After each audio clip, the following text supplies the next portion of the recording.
as we patiently they wait for the tribunal when they give their judgment. At this point, no opinion matter again. Oh. As I felt they talk am before for my first video, say they don't already talk with it they want talk. They don't already plan with it they want do. So any other two ABC that they talk right now is just we are just trying to air our voices. Whether you they talk, say, may they allow people protest to that is their right to, according to what one of the video talk here, or whether we want to begin to analyze what bring us up to this point from the time of the election when the country announcement, when we country they go the electoral tribunal, when it can't be say they not agree make the broadcaster live right now they don't want to say the result live. So there's a lot of differences and controversies for all this whole matter. How they will declare winner, people are not even happy. In fact, when people see picture or whatever, a few likes and it just spoils your day. I'm not against Tinubu, but the power that brought him in, everyone is aware that it's illegal. Adibise Yar'Adua not talk am say the system will bring him into power, say it's corrupt. Nobody for believe say these people are highly corrupt, highly connected. So as far as say Tinubu can go to that extent of buying an INEC chairman, what can he not do? Let's be frank and sincere with ourselves. He's not bothered. He's an Indian enjoying himself. So he's not bothered about the whole thing because it's been settled. But whatever the settlement be, you know, will get head at all. My people, I will let all the videos play. The one you did the screen and the ones so people will add me everything play more and watch. The video they well packaged, all the evidence, all the trending news. I don't bring everything together for one video. Why people wanna be Bod TV, but when they analyze all the trends where they happen, make you not forget to like, share, and subscribe. Una do well, always see. What manner of democracy? When in the most recent of elections in this country, these words are spoken by the European Union Independent Observer Mission. And I quote, "Shortcomings in law and electoral administration hindered the conduct of well-run and inclusive elections and damaged trust in INEC, that is our Independent National Electoral Commission. And a lack of transparency and operational failures reduced trust in the process and challenged the right to vote." Quote, end of quote. The moment an election is said to have challenged the right to vote, the core of democracy is threatened. Ladies and gentlemen, quoting further on the election, because we're looking at scrutinizing whether indeed we are a democracy. I will quote the reaction of President Olusegun Obasanjo to the recent elections. I quote, "It is no secret that INEC officials at operational level have been allegedly compromised to make what should have worked not to work, and to revert to manual transmission of results, which is manipulated and the results doctored. The chairman of INEC may claim ignorance, but cannot fold his hands and do nothing when he knows that election process has been corrupted and most of the results that are brought outside beavers and the server are not true reflections of the will of Nigerians who have made their individual choices.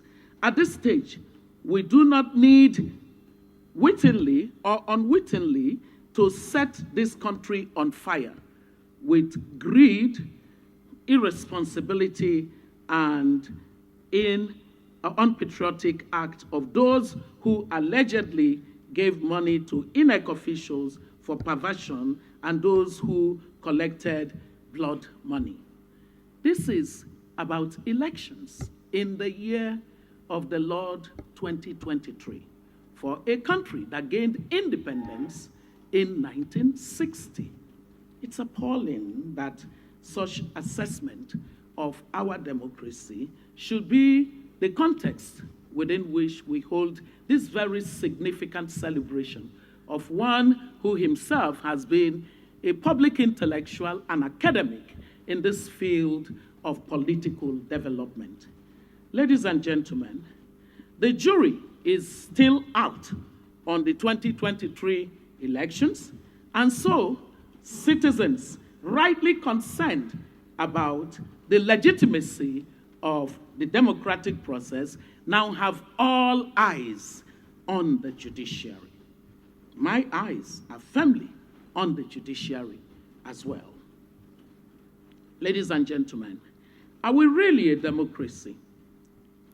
Was where I began to question and scrutinize our topic today. And I will give you some features of democracy. Democracy is about elections, not selections. Number two, democracy is about individual liberty and freedom of choice, which must be respected. Number three, free elections.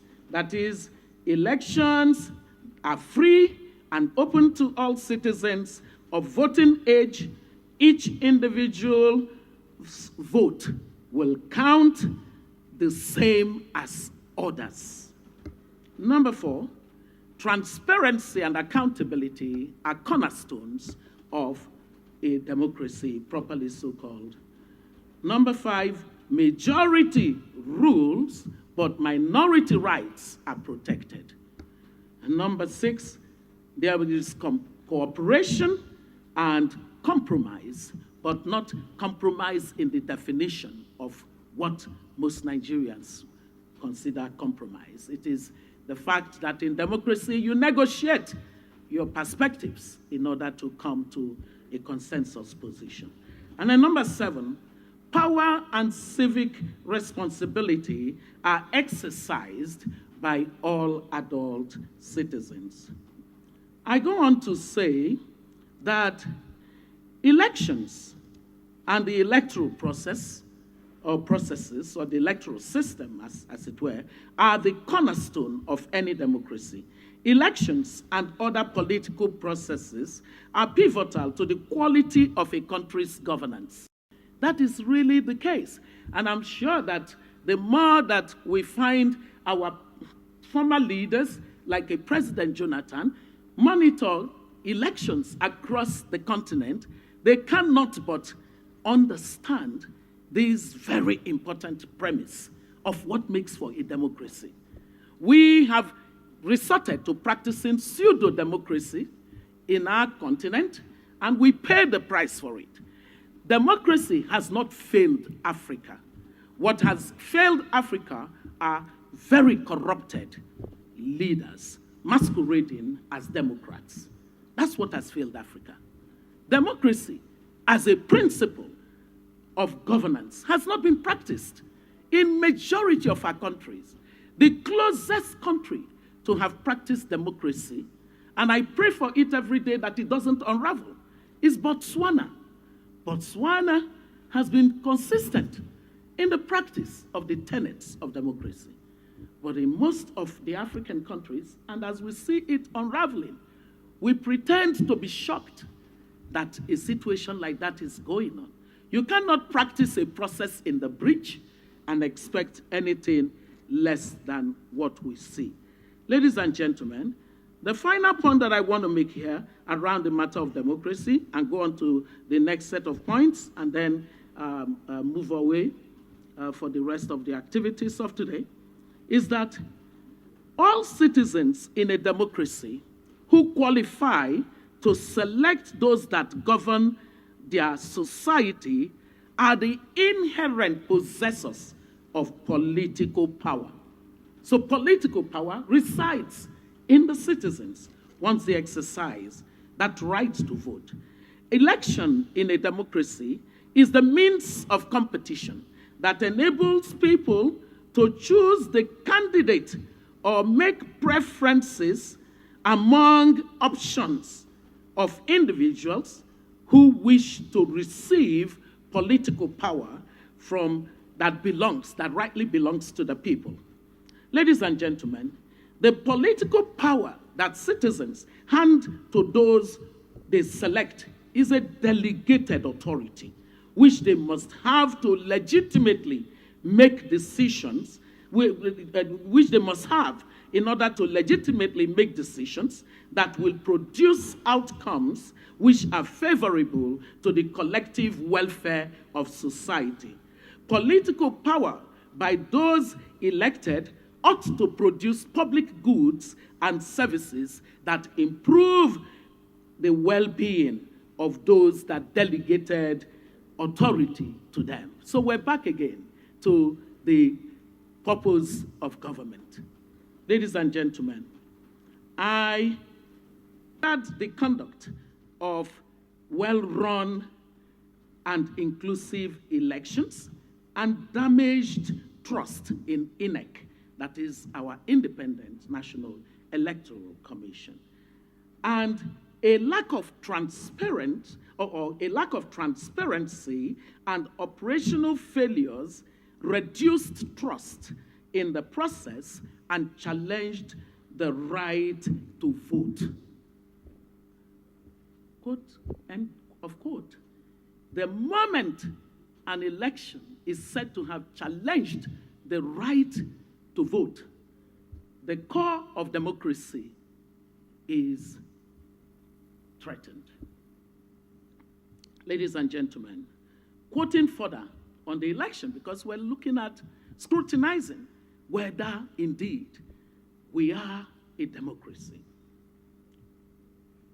I will quote the reaction of President Olusegun Obasanjo to the recent elections. I quote, "It is no secret that INEC officials at operational level have been allegedly compromised to make what should have worked not to work, and to revert to manual transmission of results, which is manipulated and the results doctored. The chairman of INEC may claim ignorance, but cannot fold his hands and do nothing when he knows that election process has been corrupted and most of the results that are brought outside beavers and the server are not true reflections of the will of Nigerians who have made their individual choices.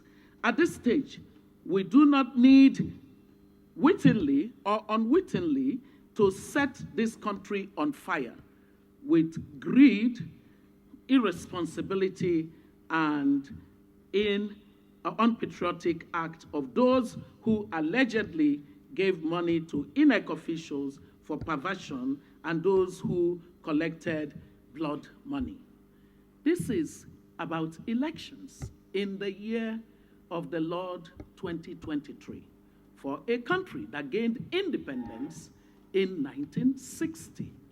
It's appalling that such assessment of our democracy should be the context within which we hold this very significant celebration of one who himself has been a public intellectual and academic in this field of political development.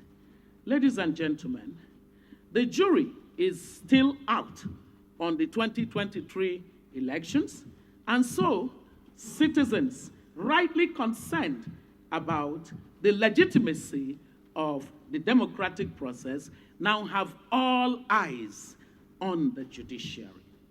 My eyes are firmly on the judiciary as well. Ladies and gentlemen, are we really a democracy? Was where I began to question and scrutinize our topic today. And I will give you some features of democracy. Democracy is about elections, not selections. Number two, democracy is about individual liberty and freedom of choice, which must be respected. Number three, free elections. That is, elections are free, and open to all citizens of voting age, each individual vote will count the same as others. Number 4, transparency and accountability are cornerstones of a democracy, properly so-called. Number 5, majority rules, but minority rights are protected. And number 6, there is cooperation and compromise, but not compromise in the definition of what most Nigerians consider compromise. It is the fact that in democracy, you negotiate your perspectives in order to come to a consensus position. And then number 7, power and civic responsibility are exercised by all adult citizens. I go on to say that elections and the electoral process or processes or the electoral system, as it were, are the cornerstone of any democracy.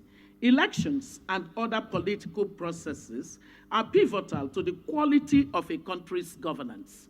That is really the case. And I'm sure that the more that we find our former leaders, like a President Jonathan, monitor elections across the continent, they cannot but understand this very important premise of what makes for a democracy. We have resorted to practicing pseudo-democracy in our continent, and we pay the price for it. Democracy has not failed Africa. What has failed Africa are very corrupted leaders masquerading as Democrats. That's what has failed Africa. Democracy, as a principle of governance, has not been practiced in majority of our countries. The closest country to have practiced democracy, and I pray for it every day that it doesn't unravel, is Botswana. Botswana has been consistent in the practice of the tenets of democracy. But in most of the African countries, and as we see it unraveling, we pretend to be shocked that a situation like that is going on. You cannot practice a process in the breach and expect anything less than what we see. Ladies and gentlemen, the final point that I want to make here around the matter of democracy, and go on to the next set of points, and then move away for the rest of the activities of today, is that all citizens in a democracy who qualify to select those that govern their society are the inherent possessors of political power. So political power resides in the citizens once they exercise that right to vote. Election in a democracy is the means of competition that enables people to choose the candidate or make preferences among options of individuals who wish to receive political power from that rightly belongs to the people. Ladies and gentlemen, the political power that citizens hand to those they select is a delegated authority, which they must have to legitimately make decisions, which they must have in order to legitimately make decisions that will produce outcomes which are favorable to the collective welfare of society. Political power by those elected ought to produce public goods and services that improve the well-being of those that delegated authority to them. So we're back again to the purpose of government. Ladies and gentlemen, I then went on to say democracy and governance, causation and correlation. In order to evaluate whether indeed democracy is serving the purpose for which it is meant, we normally look at the impact of the exercise of delegated authority by those to whom citizens, to whom the electorate have given such authority to have impacted the lives of their society, measuring it quantitatively and qualitatively.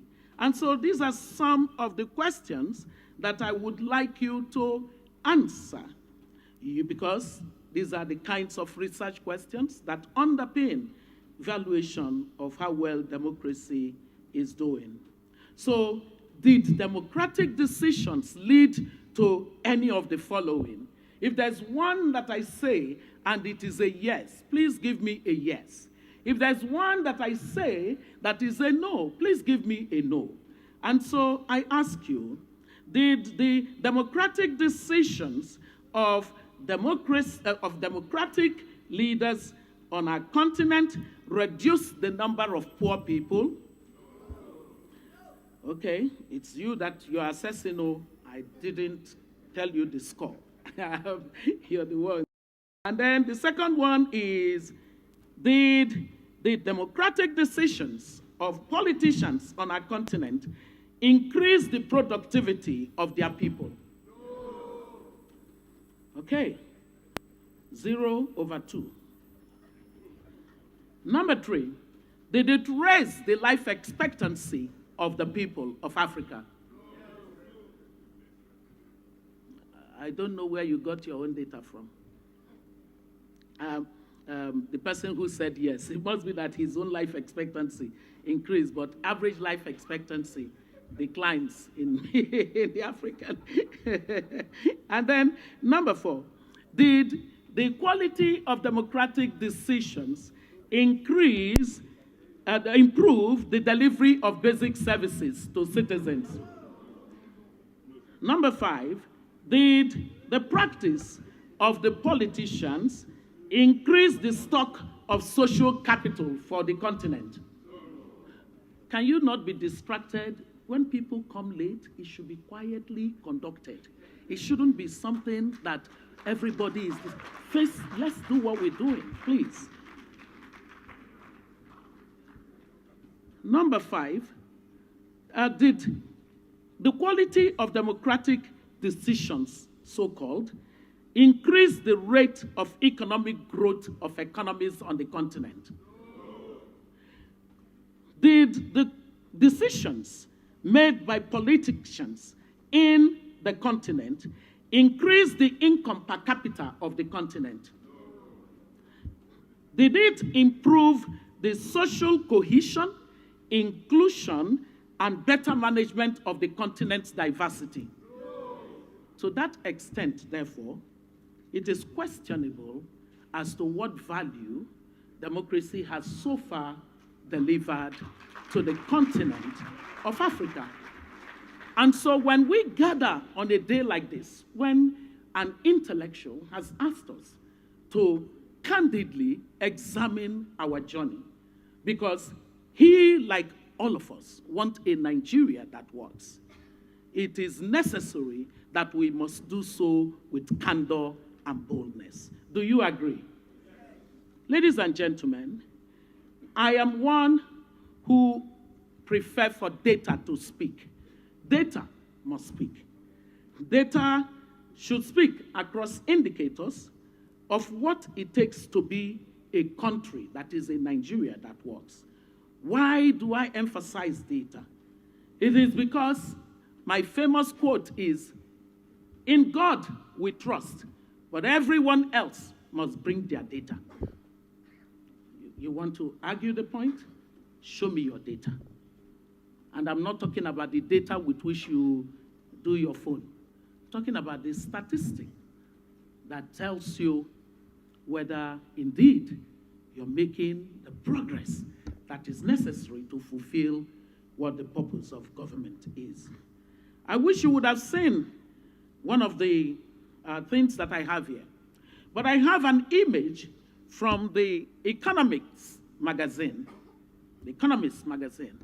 The image that shows that the Nigerian lawmakers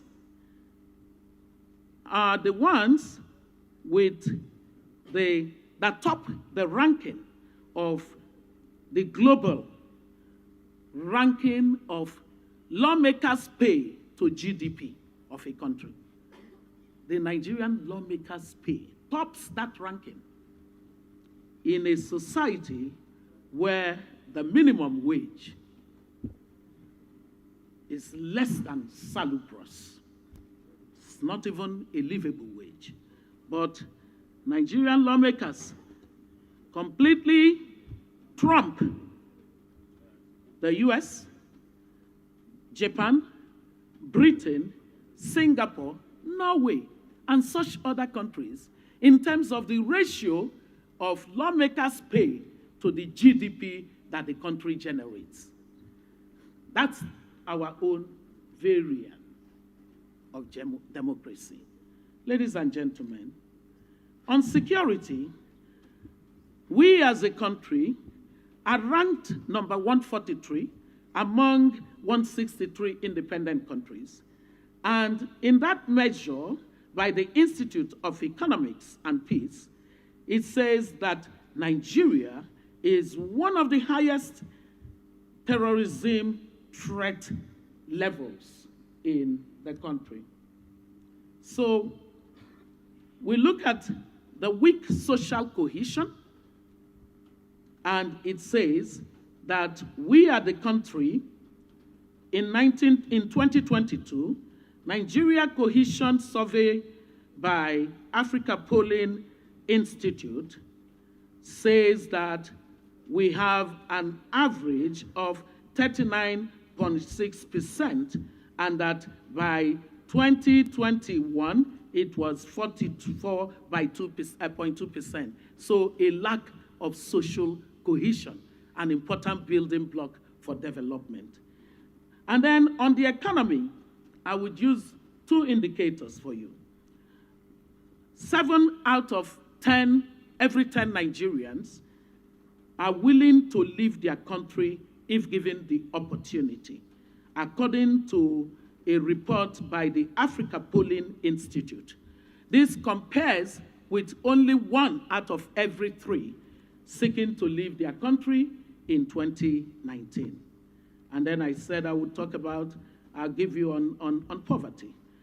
According to the World Bank, the level of poverty is 95 million people in extreme poverty, with the Bureau for Statistics stating that about 133 million are Nigerians that are trapped in multidimensional poverty. And so the question is Nigeria working? It's a question for you. Is Nigeria working? And it is working for some of the people here because they don't have to cope with the things that the citizens cope with. Because the truth is, it is the elite of the society that has produced these dismal outcomes in development that I'm talking about. And in this hall today are most of the elite, including myself, as one who has attained a certain level in society. So Africa's problem comes from the elite failure and the tragedy of not being able to produce the necessary ingredients that lead to development. PDP made Wike who is, if did not make PDP. Whether he was there from day one or not, at what level? You know, in your statements reacting to that interview, you described it as arrogant lies. You said that a lot of lies were contained in that statement. So let's look at what you know perhaps about him and that interview, which you believe is full of lies. So without holding anything back, what exactly was it that he said that was not true? He said there was an agreement that power would shift to the south. No, there was none. Our party primary was thrown open. And that's why someone like me was able to buy it from. But what about the position of the governors at the time that power should shift? The position of the governors is between the governors, even in APC. You understand? People still challenge Tinubu. Tinubu, it was not a free ride for him. People challenged him. The former Senate president came out to run against him. A gentleman's agreement is different from a constitutional. And there was nothing in our constitution that insisted that power must go to the south. That's number one. Number two, And most people don't remember this because some people deliberately try to confuse our people. PDP has been very fair to the South. PDP had President Obasanjo for 8 years. PDP had President Goodluck Jonathan for 5 years. That's 13 years. Out of 24 years, we've had 13 years of PDP presidents from the South. If President Jonathan had won in 2015, that would have made it 17 years. The North did not complain.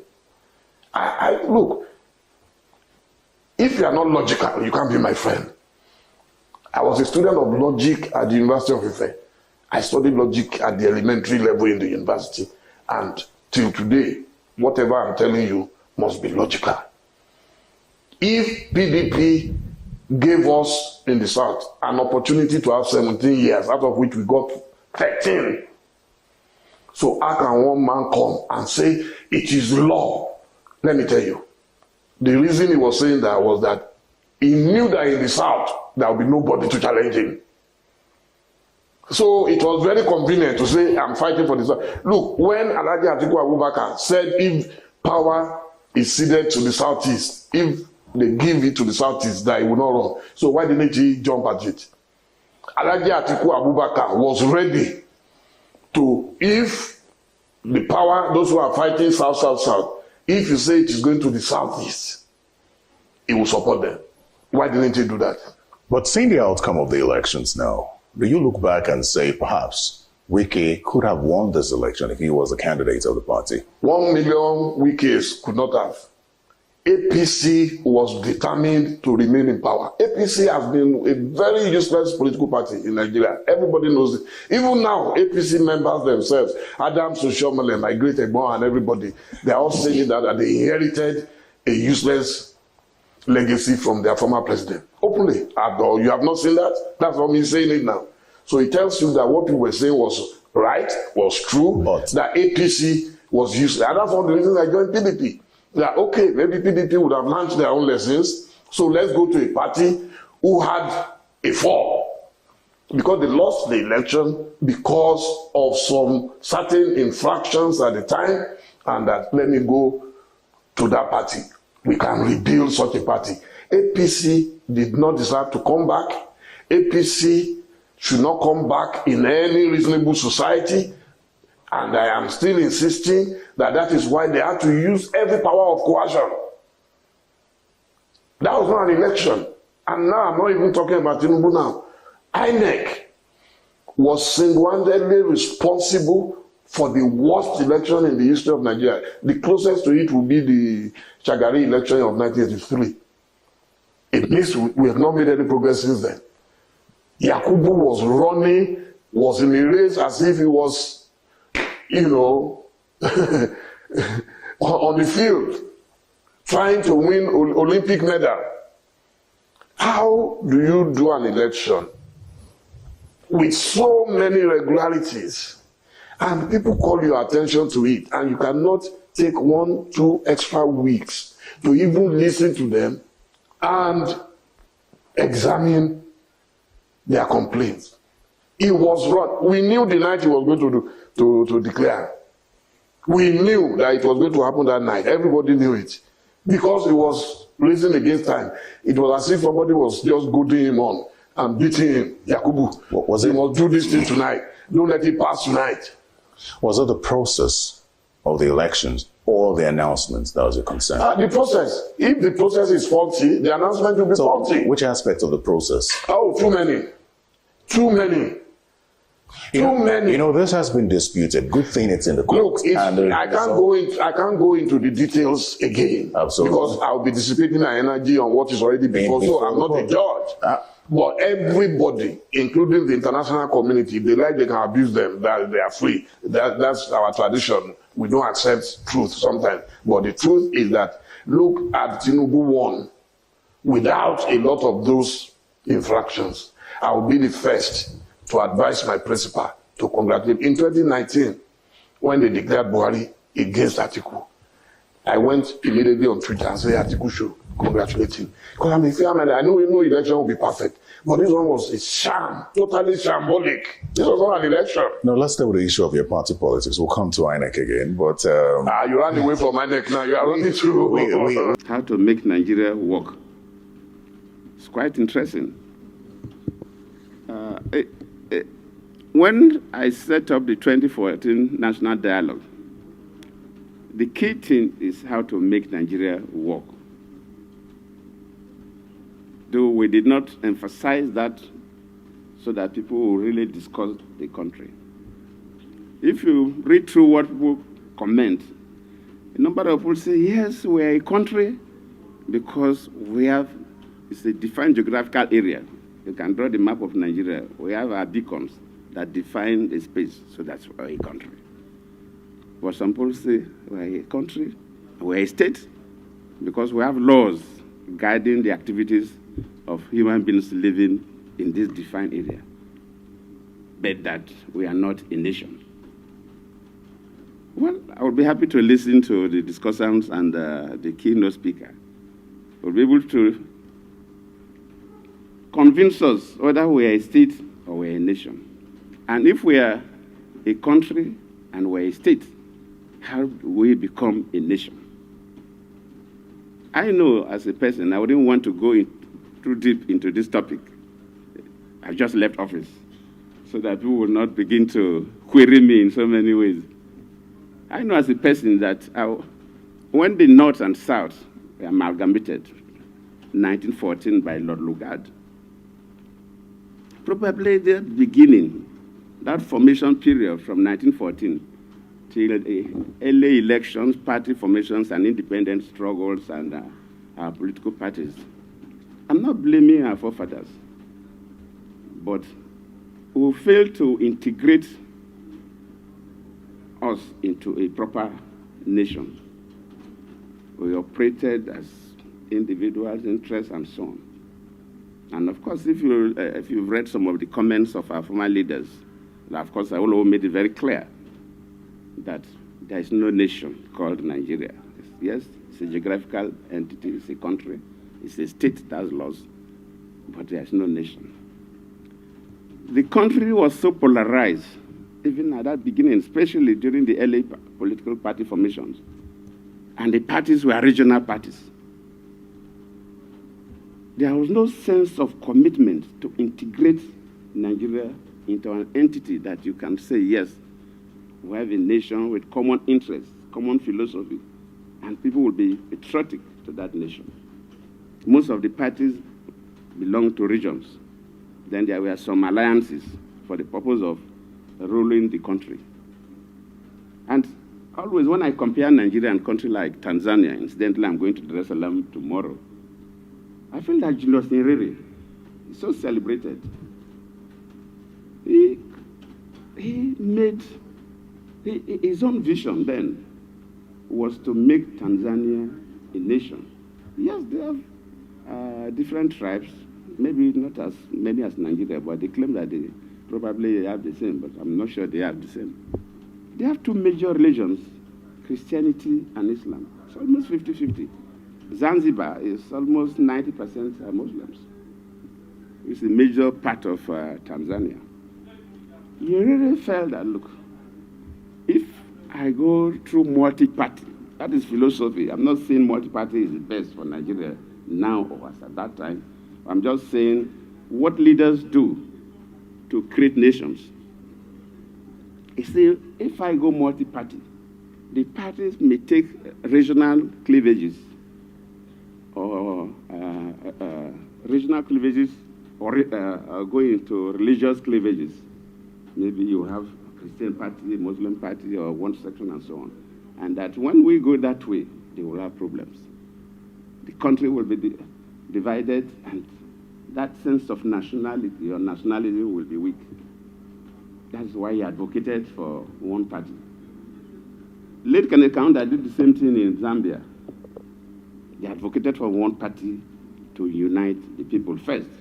That's the beginning of their independence. Another thing he really did was they selected a language that is presently is East Africa, but as at that time, it was not even a pan-East Africa. The Swahili. I was told this last time that I went to Zimbabwe for their election. Actually, well, I discussed with somebody, one scholar. They were saying actually that, in fact, when I went to Uganda, that actually the Swahili is a language that was spoken by not a majority tribe, but somehow people like Herere picked it and made it a national language. And as at that time, it was easier because people were not so wise. Like now, people would begin to question. I wanted to do a similar thing in Bayelsa State when I was the governor, but I didn't stay long. People begin to challenge you. And make sure that every person from Tanzania speaks that language. Those who go to school, their primary school, their secondary schools, tertiary school, in fact, quickly and made education almost compulsory as at that time. So you hardly see somebody who didn't get at least the basic, what we call the first 9 years of second and school education. But then at that level, you communicate in Swahili. So it brought that language and the issue of one-party system to bind a country that, yes, they have different tribes, that begin to feel that they belong to one nation. I believe, yes, we lost it at the formative years that could have been the easiest time. But for those who participated in the national conference, the 2014 national conference, if they are here and they are part of this discussion, they will tell us some of the issues they brought up. That we believe if we practice and follow our steps over the period, we will not say we have a country called Nigeria, we will not say we have a state called Nigeria, we will also say we have a nation called Nigeria. It has become necessary for the Labour Party to draw the attention of the public and indeed democratic watchers to some unfolding developments in the country ahead of tomorrow's ruling of the Presidential Election Petition Court. The unguarded statement from the former Justice of the Supreme Court of Nigeria, Justice Mary Odili in Abuja last week at a colloquium to mark the 25th anniversary of the elevation of a renowned jurist, J.K. Gazama, to the rank of Senior Advocate of Nigeria, SAN, and the boasting of some persons, 7 ministers and notable legislators, about the outcome has left our party in shock. When those who should know the importance of the sanctity of the judiciary descend to the arena of abusing it with their preemptive utterances just to show loyalty and support to their interests, we as a party see this as unfortunate and dangerous to our democratic journey as a nation. We note also the needless lavish showering of praises on the legal counsels of both APC and candidate Bola Ahmed Tinubu by the retired justice when the gathering was not theirs. We find this extremely undignified of a renowned jurist who rose to the peak of her career in the country's apex court and who, as the chairperson of the body of benches, should be at the forefront of defending the virtuousness of the courts. Also curious to every discerning mind watching the unfolding events in Nigeria since the February 25th presidential election is the fact that the PEPC that refused live television coverage of the hearings of the petition and is now anxious to have the conclusion beamed live. What is it that has happened between the hearing period and the delivery of the judgment that the live coverage, which they claimed was a policy issue, changed suddenly at the delivery point? We are aware of the efforts of the agents of the states to orchestrate problems and blame them on the political opposition. We wish to emphasize that it is the right of the people in democracy to demonstrate and the obligation of state security agents to protect the demonstrators and those demonstrating. Meanwhile, we implore Nigerians to remain calm and peaceful, abide by the rule of law, and understand that this matter has not reached its logical and final conclusion. Our concern as a critical stakeholder in Nigeria's project, especially the democratic evolution, is that what is being destroyed with all these clever by half playing on people's intelligence is Nigeria as a nation, not necessarily an individual. Anybody who loves this country should appreciate the importance of due process and the rule of law, because without it, this country is going nowhere. Signed, Obiora Ifo, National Publicity Secretary, Labour Party. Hello, sir. How are you, sir? Welcome to India. Thank you So very happy much. to have you with us. Good to be with you. You are the first president of Nigeria from Africa for the G20 meeting you are here. And we are so happy that this will bring a lot of good luck to Nigeria. Thank you very much. And to I am determined, as I've always been. It is very difficult period, yes. but success is not made of an individual, except from a team, and I have a good team. Yes. Yes. God will help you. God will help you. I'll pray for that. Thank you, So sir. that one day we come to Nigeria where we see such a big I'm success. looking forward to that. Yes, I'll be very happy. Your Excellency, you have just landed in New Delhi for the G20 meeting. And immediately, given the circumstances you found had arisen, where Mr. Prakash Hinduja, or the famous Hinduja brothers and business family, is unable to meet you tomorrow as planned, and you agreed to immediately meet him this evening. And it shows what you are all about, what you are determined to do is bring investment to Nigeria that will grow the economy and reduce poverty and make life better for Nigerians. Mr. Prakash Hinduja is of the Hinduja brothers. They have assets worldwide of $100 billion. And in America, they have assets of $50 billion. And if I may say so, their net worth is $32 billion. So they're the type of business people that you are keen to meet, and you are keen to get their commitment to invest in Nigeria.